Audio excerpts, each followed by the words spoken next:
الحمد لله وكفى وسلام على عباده الذين اصطفى.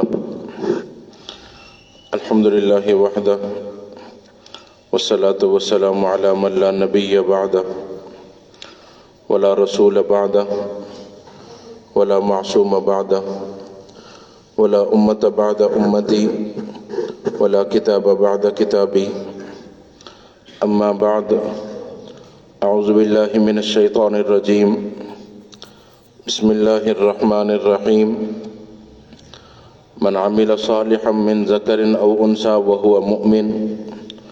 وهو مؤمن فلنحيينه حياة طيبة ولنجزينهم أجرهم بأحسن ما كانوا يعملون.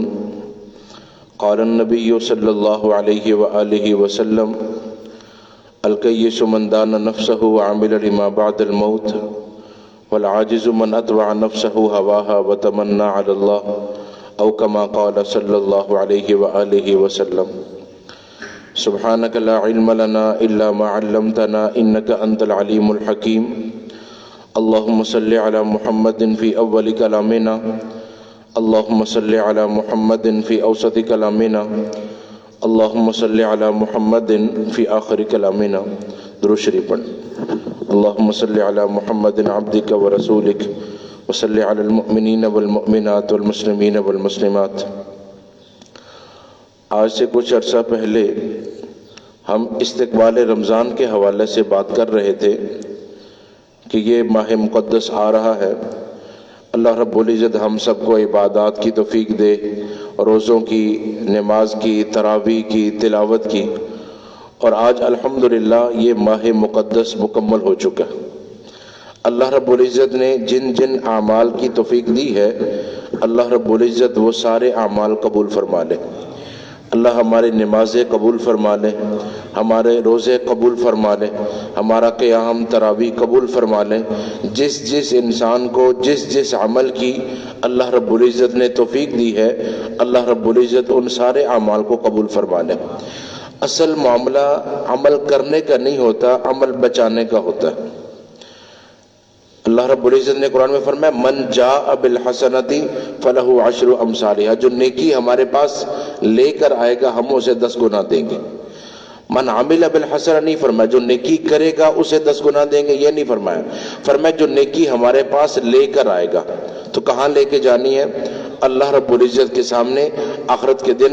اگر کوئی بندہ وہاں نیکی لے کر جائے گا فرمایا اسے اللہ 10 گنا بڑھا دیں گے. تو ہم نے اس بات کی حفاظت بھی مانگنی ہے، اے اللہ ہمارے اعمال کو قبول فرما لے، اور جن اعمال کی توفیق دی ہے اے اللہ ہمیں آخرت تک لے جانے کی توفیق عطا فرما دے. پھر آپ قرآن پاک کی ایک مشہور آیت بارہا سنتے ہیں: وَاعْبُدْ رَبَّكَ حَتَّى يَأْتِيَكَ الْيَقِينُ. عبادت کرنی ہے موت تک. کب تک کرنی ہے؟ رمضان تک نہیں. جی ناراض ہو گئے؟ آج تو خوشی دے دن نے. عبادت کب تک کرنی ہے؟ صرف رمضان کا مہینہ نہیں. نمازیں صرف رمضان میں فرض نہیں ہے، روزے صرف رمضان میں تھے. روزے رمضان میں فرض تھے، نمازیں سارا سال ہے. تو ہم نے اللہ رب العزت سے یہ مانگنا ہے، اے اللہ ہمیں ہمیشہ کا نمازی بنا دے. پہلے ایک دفعہ عرض کیا تھا، کافی عرصہ ہو گیا. حاجی امداد اللہ مہاجر مکی رحمۃ اللہ علیہ، ان سے ایک سوال ہوا. اگر آج کے بیان میں یہ سوال جواب سمجھ آیا تو انشاءاللہ پورا ہو جائے گا کام. سوال یہ ہوا: حضرت ہم جو عمل کرتے ہیں، ہم جو نماز پڑھتے ہیں، ہم جو تلاوت و تسبیحات کرتے ہیں، ذکر و اذکار کرتے ہیں، کیا دلیل ہے کہ اللہ نے اس عمل کو قبول فرما لیا؟ ہمارے پاس کیا دلیل ہے کہ یہ عمل اللہ کے ہاں قبول ہوا ہے؟ تو حاجی امداد اللہ مہاجر مکی رحمۃ اللہ علیہ نے فرمایا: دلیل یہ ہے اس عمل کے بعد دوبارہ اللہ اس کی توفیق عطا فرما دے. اس عمل کے بعد دوبارہ اللہ رب العزت اس کی، جس عمل کی دوبارہ توفیق ملی ہے، دلیل ہے پہلے والا عمل قبول ہو گیا. آپ نے فجر کی نماز پڑھی، ظہر کی اللہ توفیق عطا فرماتے ہیں، دلیل ہے کہ فجر کی نماز آپ کی قبول ہو گئی. آپ عصر کی نماز پڑھ رہے ہیں تو دلیل ہے کہ ظہر کی نماز قبول ہو گئی ہے. آپ نے کل تلاوت کی تھی، آج دوبارہ تلاوت کر رہے ہیں، دلیل ہے کل والی تلاوت قبول ہو گئی ہے. آپ ذکر کر رہے ہیں، تلاوت کر رہے ہیں، تسبیحات کر رہے ہیں، اس عمل کی دوبارہ توفیق تب ملتی ہے جب پہلے والا اللہ قبول فرما لیتا ہے. اچھا، اب اللہ نے ہمیں رمضان کے مہینے میں اعمال کی توفیق دی، ہم نے اللہ کے فضل سے نماز با جماعت پڑھ لی، پورا مہینہ پڑھ لی، ہم فجر میں بھی اٹھ گئے، رات میں قیام بھی کر لیا۔ اگر یہ پورا مہینہ نمازیں پڑھنے کے بعد عید کے دن ہی فجر کی نماز رہ جائے تو، یعنی دوبارہ توفیق تب ملتی ہے جب پہلے والا قبول ہو۔ اگر آج توفیق نہیں مل رہی تو کیا مطلب ہے؟ اب ہم نے قبول کروانا ہے اللہ رب العزت سے، ہم نے مانگنا ہے اللہ سے کہ اے اللہ مجھے ہمیشہ کی عبادت کی توفیق عطا فرما۔ خیر، آج یہ آیت سمجھیے گا، پہلے ایک جملہ یہاں سمجھیں گے۔ رات کو ایک ساتھی وہ ایک لایانی کام میں تھے، تو میں نے انہیں منع کیا کہ آپ یہ کام نہ کریں، تو انہوں نے آگے سے جواب دیا جی آج تو عید ہے۔ تو میں سوچنے لگا کہ یہ لفظ عید سے یہ تصور کہاں سے نکلا ہے، تو پھر سمجھ آیا ہمیں عید کا معنی ہی غلط بتایا گیا ہے۔ ہمیں یہ معنی بتایا گیا عید کا معنی ہے خوشی، یہی بتایا گیا آپ کو، جبکہ اس کا یہ معنی نہیں ہے۔ عید کا معنی خوشی نہیں ہے، اگر کسی نے بتایا تو اس نے آپ کو غلط بتایا ہوا ہے۔ عید کا معنی ہے دوبارہ لوٹ کے آنے والی چیز۔ عید ہر سال آتی ہے نا، اللہ بار بار یہ عیدیں آپ کو نصیب فرمائے، تو عید کا معنی ہے لوٹ کے آنے والے، تو یہ دوبارہ لوٹ کے آتی ہے، یعنی پچھلے سال آئی تھی اب دوبارہ آئی ہے، پھر آئے گی پھر آئے گی، تو اس کو لوٹ کے آنے والی چیز کو عید کہا جاتا ہے۔ باقی مسلمانوں کی خوشی کا تصور اللہ کی عبادت میں ہوتا ہے۔ میں تمہیں 2 رکعات کی اور توفیق عطا کر دیتا ہوں، اور یہ وہ رکعات ملی ہے کہ اس کے بعد جب ہم گھروں کی طرف جا رہے ہوں گے اللہ فرشتوں کو گواہ بناتے ہیں، گواہ ہو جاؤ میں نے اپنے ان سارے بندوں کو معاف کر دیا، اور صرف معاف نہیں کیا میں نے ان کے گناہوں کو نیکیوں میں بدل دیا۔ کتنا بڑا کرم، فضل اور احسان ہے۔ تو ہمیں ہمیشہ اللہ کی رضا کو سامنے رکھنا ہے، اپنی چیزوں کو نہیں کہ مجھے کیا پسند ہے۔ تو امید ہے انشاءاللہ آپ ہمیشہ کوشش کریں گے ہر وہ کام کرنے کی جس میں میرا اللہ راضی ہو۔ سمجھیے گا، یہ آیت کریمہ سورۃ النحل کی آیت نمبر 97 ہے۔ اس میں اللہ رب العزت نے نیکی کا اثر بھی بیان کیا ہے اور نیکی کا اجر بھی بیان کیا ہے۔ کیا بیان کیا ہے؟ نیکی کا اثر بھی اور نیکی کا اجر بھی، یہ دونوں اللہ نے ایک ہی آیت میں بیان فرمائے ہیں۔ اور اگلا جملہ آسانی والا ہو جائے گا انشاءاللہ۔ اس آیت کریمہ میں اللہ رب العزت نے فرمایا ہر نیک عمل کا تمہاری زندگی میں اثر ہوتا ہے، اور ہر نیک عمل کا قیامت والے دن اجر ملے گا۔ اب اس کے متبادل بھی ہے کہ ہر گناہ کا بھی اثر ہوتا ہے اور ہر گناہ پر بھی سزا ہے، لیکن وہ عنوان آج کا نہیں ہے۔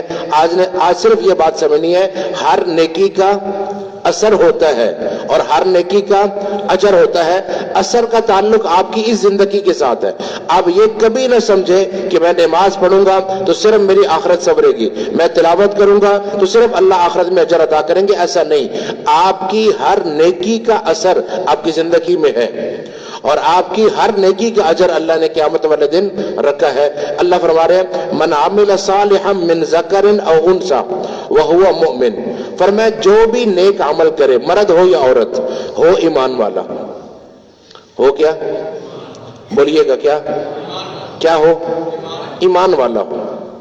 اب معاملہ کیا ہے، آج ہر کوشش، چاہے میڈیا ہو، سوشل میڈیا ہو، الیکٹرانک میڈیا ہو، اخبار ہو، رسائل ہو، اور کچھ ہمارے اسپیکر ہوں، جتنا بھی اس وقت سامنے لوگ آ رہے ہیں، ہر وہ بندہ آ رہا ہے جو آپ کا ایمان ختم کرنا چاہتا ہے، ایمان کو نقصان پہنچانا چاہتا ہے۔ ہر وہ بات کریں گے جس سے آپ کے ایمان کا نقصان ہو۔ اور ہمارا معاملہ یہ ہے کہ ہم ہر آدمی کو اچھا سمجھ بیٹھتے ہیں، اس کا حلیہ دیکھ کر، اس کی داڑھی پگڑی دیکھ کر، اس کے سامنے کتابیں دیکھ کر، اس کے بیٹھنے کے انداز کو دیکھ کر، کسی نہ کسی چیز کو دیکھ کر ہم سمجھتے ہیں ہو سکتا ہے صحیح بات کر رہا ہو۔ ہم دین میں اتنے یتیم نہیں ہیں کہ کوئی بھی اٹھ کر دین کی بات ہمیں بتائے۔ ہمارے پاس قرآن بھی موجود ہے، حدیث بھی موجود ہے، اور قرآن حدیث صحیح بتانے والے افراد بھی موجود ہیں۔ ہمیں کوشش کرنی ہے۔ بڑا پیارا جملہ ہے امام مسلم رحمۃ اللہ علیہ کا، فرمایا کوئی حدیث نئی نہیں ہوتی۔ کیا فرمایا؟ کوئی حدیث، اور جو نئی ہے وہ حدیث نہیں ہوتی۔ کوئی نہیں سمجھ آئی؟ ایک بندے نے خالی سمجھ آئی، باقی انتظار بیٹھے کے بعد جا کے سیویاں کھانیاں ملیں گی انشاءاللہ۔ وہ ملیں گے انشاءاللہ. پہلے بات تو سن لیں. کیا عرض کیا؟ کوئی حدیث نئی نہیں ہوتی، اور جو نئی ہوتی ہے وہ حدیث نہیں ہوتی. بس اتنی بات ذہن میں رکھیں. فرمایا یکون فی آخر الزمان دجالون کذابون یاتونکم من الاحادیث ما لم تسمعوا انتم ولا آباؤکم. فرمایا ایسے دجال آئیں گے، کذاب آئیں گے، تمہارے پاس حدیث لے کے آئیں گے نہ تم نے سنی ہوگی نہ تمہارے باپ اجداد نے. فَإِيَّاكُمْ وَإِيَّاهُمْ لَا يُضِلُّونَكُمْ وَلَا يُفْتِنُونَكُمْ. تم میں سے ہوں گے. بظاہر تمہیں نظر آ رہا ہے کہ ہمارے اندر ہے. فرمایا خود بھی گمراہ ہوں گے، تمہیں بھی گمراہ کر رہے ہوں گے. نام کیا لے رہے ہوں گے؟ حدیث. تو کوئی حدیث نہیں، اور جو نہیں ہوتی ہے وہ حدیث. خیر، تو عرض یہ کر رہا ہوں ہم نے عمل کرنا ہے، لیکن شرط اللہ نے لگائی وَهُوَ مُؤْمِن، ایمان ہو. ایمان کے بغیر. اب یہاں ایک جملہ سمجھیے گا. حضرت شیخ سرفراز خان صفتر صاحب رحمۃ اللہ علیہ فرماتے ہیں قرآن کی ایک آیت اور ایک حدیث کو جوڑ کر ایک نتیجہ بیان کیا ہے. فرمایا اللہ قرآن میں فرما رہے ہیں جب مکہ والوں سے نبی پاک صلی اللہ علیہ وآلہ وسلم صلی اللہ علیہ وآلہ وسلم صلی اللہ علیہ وآلہ وسلم آپ نے فرمایا کہ اگر تم ایمان نہیں لاؤ گے، کلمہ نہیں پڑھو گے، میری بات نہیں مانو گے تو جہنم میں جاؤ گے. تو مکہ والوں نے آگے سے جواب دیا ہم مسجد حرام کی تعمیر کریں، ہم بیت اللہ کو بنائیں، ہم حجاج کی خدمت کریں، ہم انہیں پانی پلائیں، ہم یہ سب کچھ کریں، پھر بھی ہم جہنم میں جائیں گے. یہ کیسی بات ہے؟ بیت اللہ ہمارے پاس ہے، اس کی تعمیر و ترقی ہمارے پاس ہے. اور میں آپ کو عرض کروں آج بھی جو لوگ وہاں جاتے ہیں حج اور عمرہ کرنے، اللہ ہم سب کو لے جائے، اللہ ہم سب کو بار بار حاضری کی توفیق دے. اب جو لوگ جاتے ہیں تو انہیں آب زمزم پیش کیا جاتا ہے. آب زمزم یہ کھجور دی جاتی ہے. مکہ والے اس زمانے میں حجاج کو آب زمزم میں شہد ملا کے دیتے تھے. تو پھر کہہ رہے ہیں کہ جب ہم آب زمزم پہ لا رہے ہیں حاجیوں کو، ان کا کھانا کھلا رہے ہیں، ان کے لیے رہائش کا، یہ ساری نیکیاں ہم کر رہے ہیں، پھر بھی جہنم میں جائیں گے. اب بات فرمائی تھی نبی پاک صلی اللہ علیہ وسلم نے، مکہ والوں نے آگے سے جواب دیا. اللہ نے اس تائید میں قرآن کی آیت اتاری. فرمایا اجعلتم سقایۃ الحاج وعمارۃ المسجد الحرام کمن آمن باللہ والیوم الآخر. یہ تم یہ کہہ رہے ہو کہ ہم مسجد حرام کی تعمیر کرتے ہیں، ہم حاجیوں کی خدمت کرتے ہیں. فرمایا جب تک ایمان نہیں ہے ان نیکیوں کا کوئی فائدہ نہیں ہوگا. اب یہ آیت ذہن میں رکھیے گا، ساتھ ایک حدیث جوڑے. نبی پاک صلی اللہ علیہ وآلہ وسلم نے سنایا ایک عورت جا رہی ہے اور اسے پیاس لگی ہے اور آگے کنواں آیا ہے اور اس نے دیکھا کہ ڈول اور رسی نہیں ہے، وہ نیچے اتری ہے، اس نے پانی پیا ہے. جب باہر آئی تو کیا دیکھا؟ ایک جانور ہے، ایک کتا ہے، اس کا بچہ ہے اور وہ زمین کو چاٹ رہا ہے.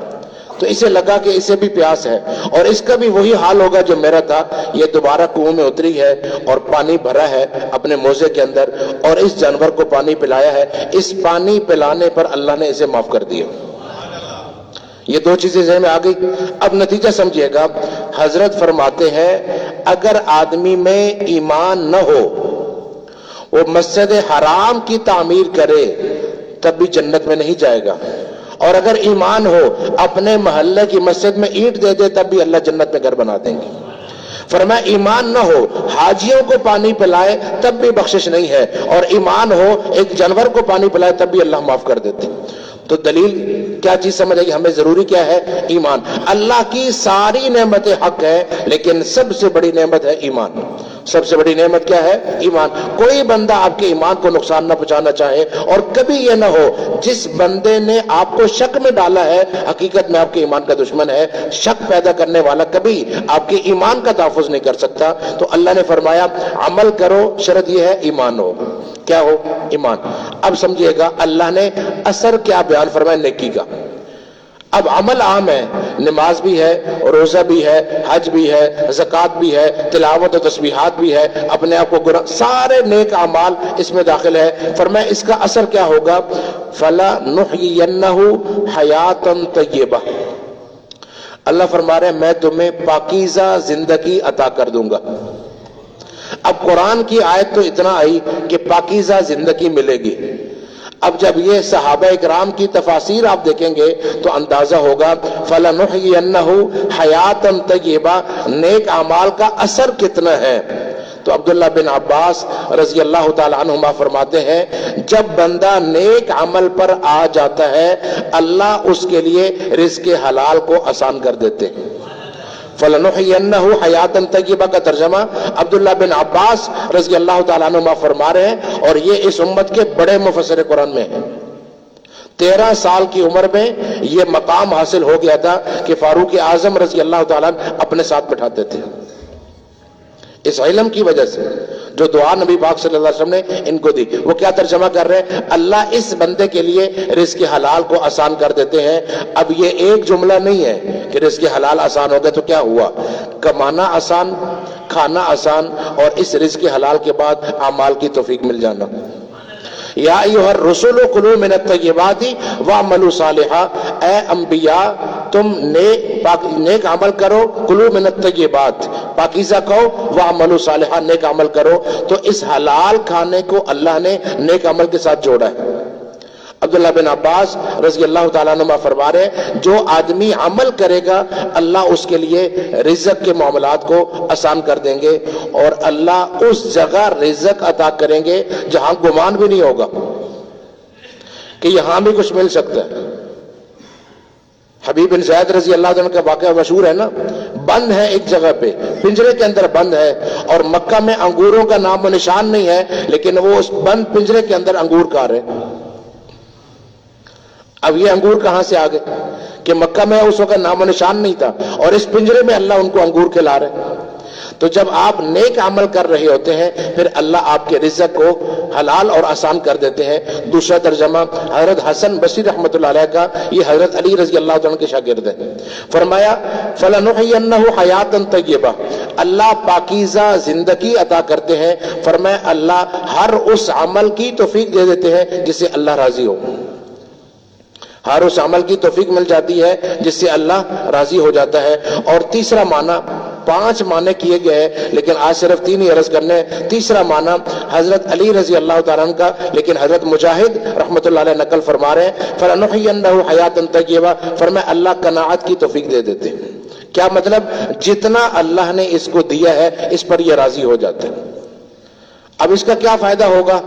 فرمایا حدیث قدسی ہے، اللہ فرماتے ہیں میرے بندے میرے دیے ہوئے تھوڑے رزق پہ راضی ہو جا، میں کل قیامت والے دن تیرے تھوڑے عمل پہ راضی ہو جاؤں گا. جی تھوڑے عمل پہ راضی ہو جا، میں تیرے تھوڑے رزق پہ راضی ہو جا، میں تیرے تھوڑے عمل پہ راضی ہو جاؤں گا. فَلَنُحْيِيَنَّهُ حَيَاتًا طَيِّبَةً. اب دوسرا اس کا اجر کیا ہوگا؟ وَلَنَجْزِيَنَّهُمْ أَجْرَهُمْ بِأَحْسَنِ مَا كَانُوا يَعْمَلُونَ، اور فرمایا ہم اس کا بدلہ بہتر جو اعمال کر کے آئے گا، فرمایا ان اعمال کا اجر ملے گا. اب اجر کیا ہوگا، کتنا ملے گا، اس کی تفصیل کی ضرورت نہیں، بس ایک حدیث سامنے رکھیے گا.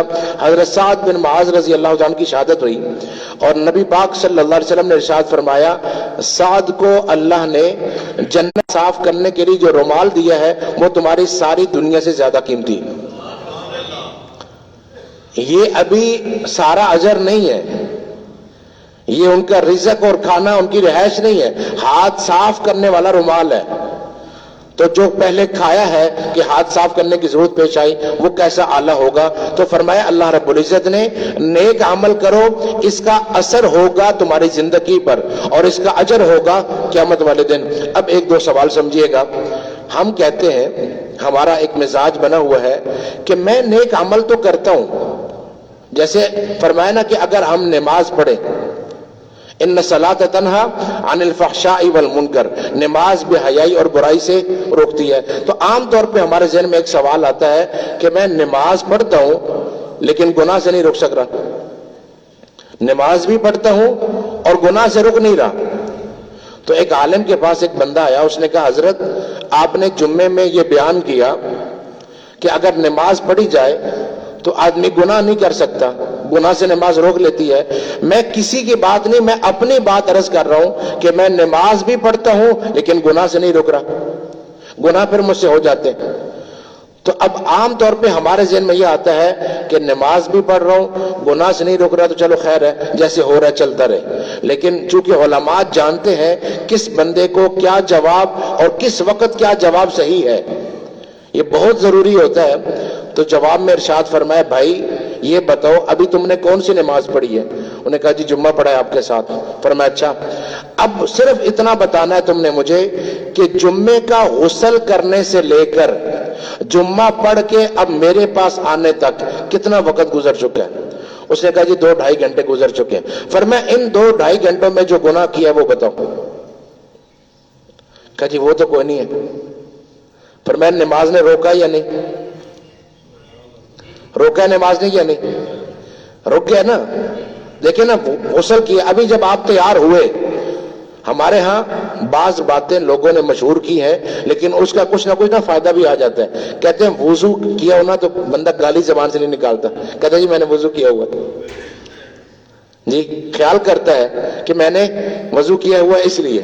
تو فرمایا جب تم نے غسل کیا، تیاری کی، اس وقت سے یہاں آنے تک اور اب نماز پڑھنے تک کوئی گناہ ہوا کا نہیں؟ فرمایا نماز نے روکا یا نہیں؟ اچھا اگر آپ اپنے لیے سمجھنا چاہتے ہیں تو جب آپ نے 30 یا 29 روزے رکھے ہیں، آپ صبح سحری سے لے کر افطاری تک کتنی دفعہ موقع آیا کہ آپ پانی پی سکتے تھے، آپ پھل کھا سکتے تھے، کیوں نہیں کھائے؟ روکا یا نہیں؟ اس نے روکا نا، روزے نے۔ روزے نے آپ کو روکا ہے کہ آپ حلال نہ کھائیں، حلال کا موقع بھی بنا ہے۔ تو جب اس روزے نے آپ کو روک دیا ہے، معلوم ہوا کہ نیک اعمال کا جو صلہ ہے وہ اللہ عطا کرتے ہیں اور وہ ملتا ہے، اور یہ نیک اعمال انسان کو گناہوں سے بچاتے ہیں۔ تو ہم نے کوشش یہ کرنی ہے کہ ہم نیک عمل کرتے رہیں، ایسی عادت بن جائے کہ پھر اللہ ہمیں گناہوں سے بچا لے۔ تو پہلی بات تو یہ عرض کرنی تھی کہ ہمارے ہر نیکی کا اثر بھی ہے اور اجر بھی ہے۔ اب دوسری بات سمجھیے گا، چونکہ ہم عید کے اجتماع میں سارے جمع ہوئے ہیں، اللہ رب العزت یہ خوشیاں بار بار ہمیں نصیب فرمائے اور اللہ ہماری ساری عبادات اور اعمال کو قبول فرما لے۔ یہاں بس 2-3 گزارشات اس حوالے سے جو ہمیں معاشرے کے اندر رہنے کے اعتبار سے فائدہ مند ہو۔ حضرت ابو درداء رضی اللہ تعالیٰ عنہ سے روایت ہے، نبی کریم صلی اللہ علیہ وآلہ وسلم نے صحابہ کرام سے فرمایا میں تمہیں وہ عمل بتاؤں جو نماز سے بھی افضل ہے، روزہ سے بھی افضل ہے اور صدقہ کرنے سے بھی افضل ہے۔ کیا عمل؟ نماز سے بھی افضل، روزے سے بھی افضل اور صدقہ۔ اب نماز کتنا افضل عمل ہے آپ جانتے ہیں، اور روزہ کتنا افضل عمل ہے آپ کے سامنے آیا، پھر صدقہ کتنا بڑا عمل ہے۔ لیکن نبی پاک صلی اللہ علیہ وآلہ وسلم فرما رہے ہیں وہ عمل ان سب سے افضل ہے، نماز سے بھی افضل ہے، روزے سے بھی افضل ہے، صدقہ کرنے سے بھی افضل ہے۔ یا رسول اللہ صلی اللہ علیہ وسلم ایسا کون سا عمل؟ اب صحابہ اکرام کی پوری توجہ کے لیے آپ نے سوال فرمایا، اب توجہ صحابہ اکرام کی ہوئی، آپ نے فرمایا ان میں سب سے افضل عمل ہے 2 مسلمانوں کے درمیان صلح کروانا۔ کیا عمل ہے؟ 2 مسلمانوں کے درمیان صلح کروانا، 2 لوگوں کے درمیان صلح کروانا۔ اور آج آپ دیکھ لیں جو جتنا قریبی ہے اتنا زیادہ دور ہے۔ ماں باپ اولاد کچھ عرصہ پہلے ایک دوسرے کے بغیر جی نہیں سکتے تھے، زیادہ دور نہ جائیں، 15-20 سال پہلے بس اولاد سمجھتی تھی میری ساری دولت ہی میرے ماں باپ ہے، ماں باپ نے جو کہہ دیا بس وہی ہے، اس سے ہٹنا نہیں ہے۔ میں نے بڑے بڑے پہلوان لوگ اور طاقتور اور مالدار لوگ دیکھے کہ ماں باپ کے سامنے زمین پہ بیٹھے ہوئے تھے، کیونکہ یہ بات ہمیں سکھائی اور سمجھائی جاتی تھی کہ تمہاری کل دولت تمہارے ماں باپ ہے۔ لیکن آج کیا ہوا ہمارے سامنے کہ ماں باپ اولاد ایک گھر میں رہتے ہوئے ایک دوسرے سے سلام نہیں لے سک رہے۔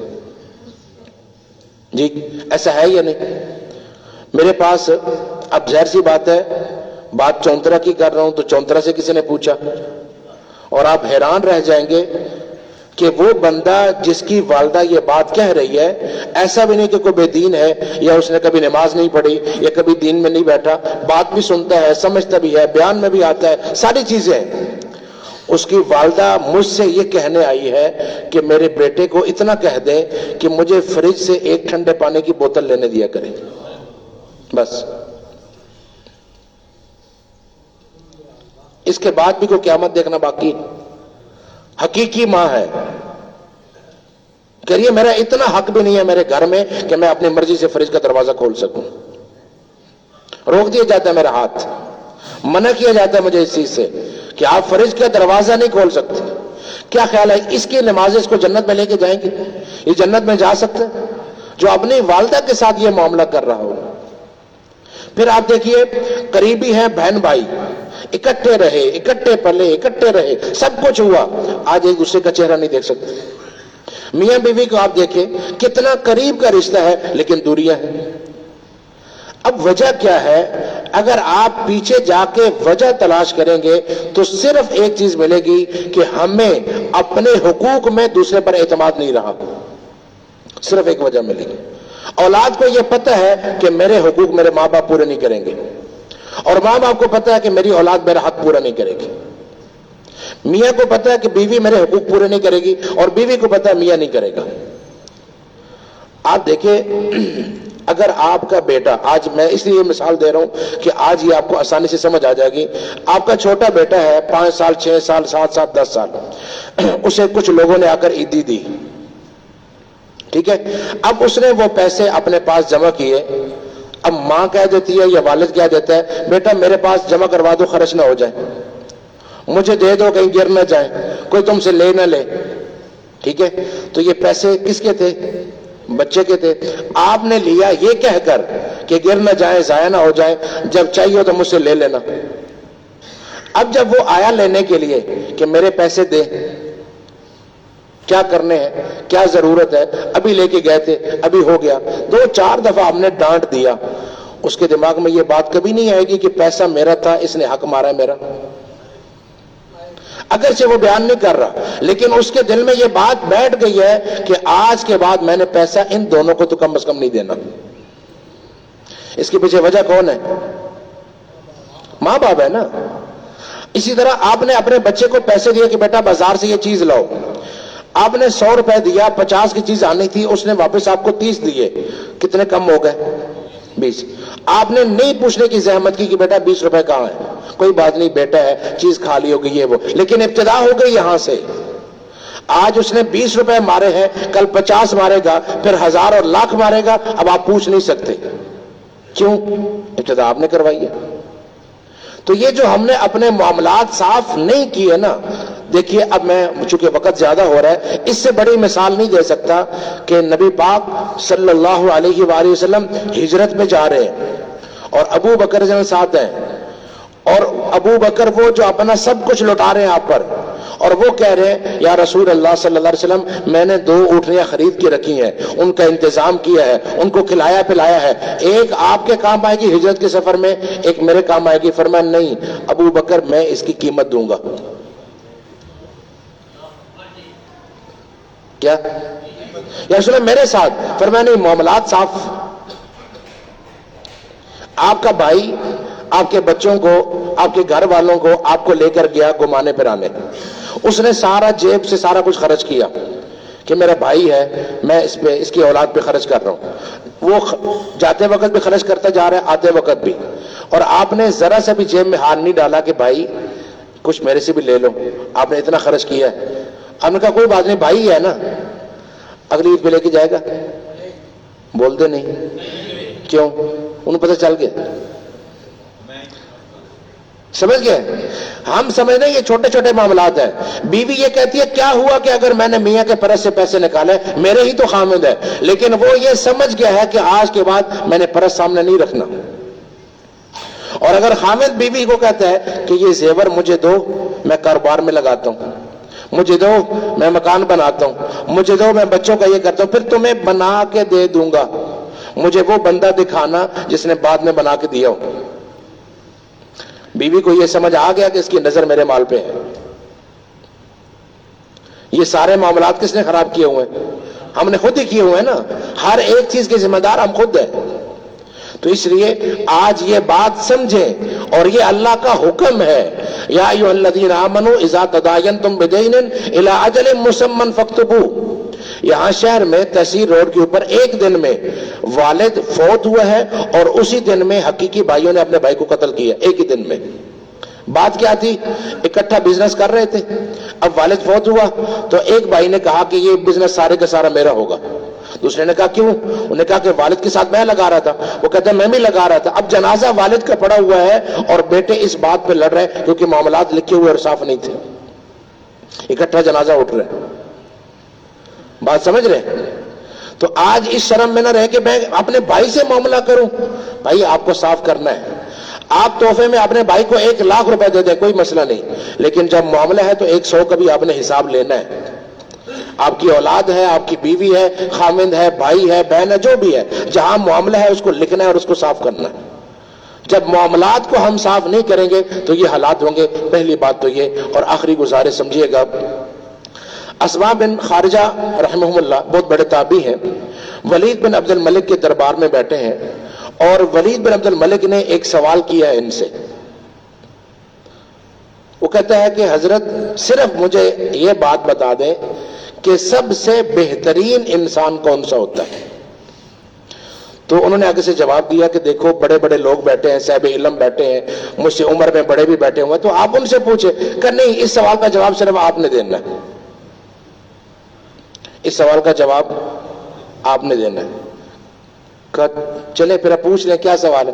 کہا سب سے بہترین انسان. کہا دیکھیے مجھے اتنا لمبا تو نہیں پتا, لیکن ایک جملہ جو مجھے میرے اساتذہ نے یعنی صحابہ نے سکھایا ہے وہ یہ کہ کبھی بھی کسی کی برائی کا بدلہ برائی سے نہ دینے والا بہترین انسان ہوتا ہے. برائی کا بدلہ برائی سے نہ دینے والا بہترین انسان ہوتا ہے. اب یہ جو سامنے بیٹھا نا, یہ بادشاہ ہے, یہ ولید بن عبد الملک. اس نے کہا نہیں, اتنا سارا جملہ ہمارے لیے کیسے کافی ہو سکتا ہے کہ برائی کا بدلہ برائی سے نہیں, یہ تو ہم عام طور پہ سنتے ہیں, اب بتا نہیں رہے, ہمیں کھل کے جواب نہیں دے رہے. اب انہوں نے جواب دیا, کہا جو تمہارے ساتھ برائی کر رہا ہے, جو تمہارے ساتھ برائی کر رہا ہے وہ دو ہی لوگ ہو سکتے ہیں, یا وہ شریف آدمی ہو سکتا ہے یا وہ برا ہو سکتا ہے. جو تمہارے ساتھ برا کر رہا ہے یا وہ شریف آدمی ہوگا یا یہی ہوگا نا, کہ اس کے علاوہ بھی کوئی صورت ہے. فرمایا اگر وہ شریف آدمی ہے تو اس بیچارے سے غلطی ہو گئی ہے, اسے معاف کر دو. اگر شریف آدمی ہے تو اسے غلطی ہو گئی, اسے معاف کر دو. اور اگر وہ برا ہے اور آپ اس کو بدلہ دینا چاہ رہے ہیں, جواب دینا چاہ رہے ہیں, پھر آپ میں اور اس میں فرق کیا ہے؟ سمجھے کو نہیں؟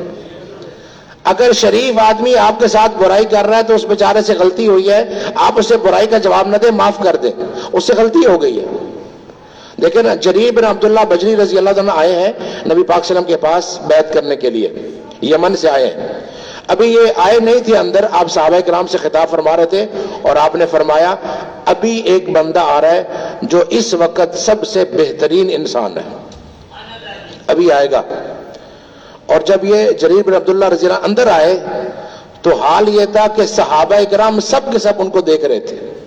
اور فاروق اعظم رضی اللہ عنہ نے بڑی عجیب بات کہی, فرمایا یہ اس امت کے یوسف ہیں, اتنے حسین و جمیل انسان, اس امت کے یوسف ہیں یہ جو ابھی آئے ہیں.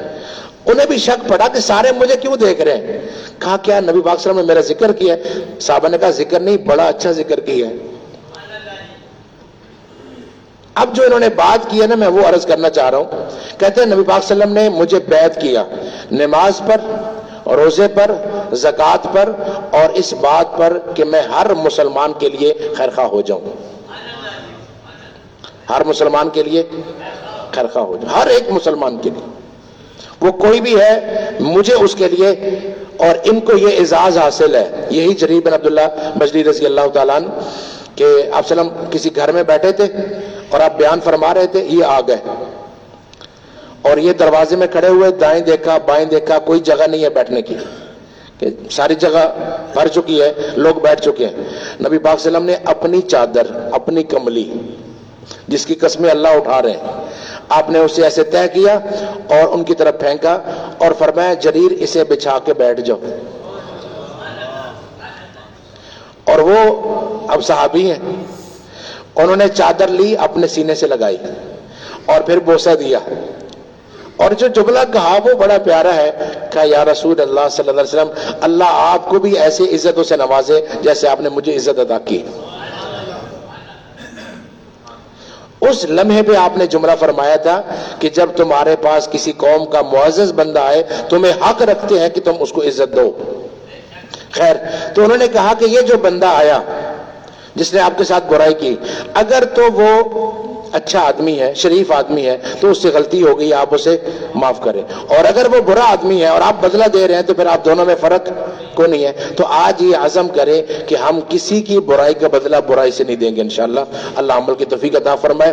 آپ کو انشاءاللہ عید کی نماز تو آتی ہی ہوگی، لیکن ایسے دہرا دیتے ہیں تاکہ ایک دفعہ مجھے بھی سارا وہ دہرائی ہو جائے. 2 رکعت آپ نے پڑھنی ہے، ٹھیک ہے جی؟ 2 رکعت عید الفطر 7 زائد 6 تکبیروں کی، ٹھیک ہوگا جی؟ اس میں پہلی رکعت میں ثنا کے بعد 3 تکبیرات ہوں گی. آپ نے ہاتھ اٹھانا ہے پہلی تکبیر میں اللہ اکبر اور ہاتھ چھوڑ دینے، پھر اللہ اکبر ہاتھ اٹھانے اور ہاتھ چھوڑ دینے. تیسری تکبیر میں اللہ اکبر کہہ کے ہاتھ اٹھانے ہیں، چھوڑنے نہیں، باندھنے. ہمارے ہاں عام طور پہ بعض نمازی عام نمازوں کے اندر بھی اللہ اکبر کہہ کے ہاتھ چھوڑتے ہیں پھر باندھتے ہیں، یہ چھوڑنا نہیں ہوتا. جب آپ نے نماز شروع کر لی ہے تو اب باندھنا ہے، اب چھوڑنا نہیں. تو 3 تکبیرات، 2 تکبیرات میں ہاتھ اٹھانے ہیں اور چھوڑنے ہیں، تیسری تکبیر میں ہاتھ اٹھانے ہیں لیکن چھوڑنے نہیں. پھر سورۃ فاتحہ اور سورت پڑھی جائے گی، رکوع اور سجدہ ہوگا. دوسری رکعت میں پہلے سورۃ فاتحہ اور سورت پڑھی جائے گی، رکوع جانے سے پہلے 4 تکبیرات ہوں گی. کتنی؟ 3 تکبیرات میں آپ نے ہاتھ اٹھانے اور چھوڑنے ہیں، چوتھی تکبیر میں نہ ہاتھ اٹھانے ہیں نہ چھوڑنے ہیں، رکوع میں جانا ہے، ٹھیک ہے جی؟ اور اس کے بعد خطبے ہوں گے 2، وہ سننے ہیں توجہ سے، با ادب بیٹھنا ضروری ہے، باقی جیسے مرضی آپ بیٹھے توجہ سے سنیں، اس کے بعد دعا ہوگی انشاءاللہ.